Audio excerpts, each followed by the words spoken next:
Хәерле кис, минең исемем Рәзилә һәм безнең команданың фикере шулайрак яңгырый.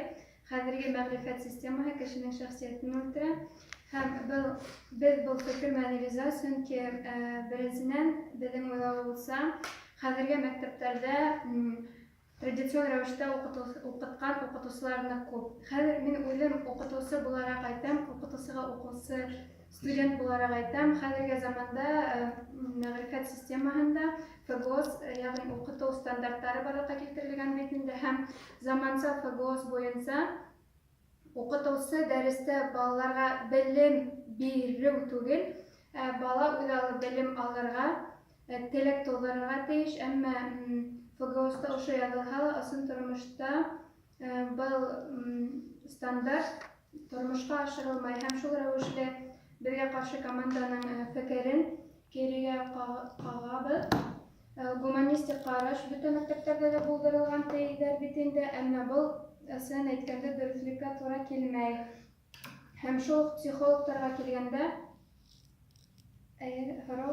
Һез әйттегез, бу мәгълүмат дөрескә туры килмәй. Һез бу мәгълүматты каян алып әйтәһегез? Ысын тормыштан алып, чөнки мин үзем педагогик университет студенты һәм мин яңарак кына Өфөлә нык билдәле бер мәктәптәрнең береһендә практика үттем һәм күп нык укытучыларның дәресләрен карадым һәм яңа ФГОСларда өйрәнүче кеше буларак уларның дәресен баһаланым һәм бөтә шул мин әйткән фикерләр ысын дөрес икәнлегенә ышандым. Bir minut kaldı yine.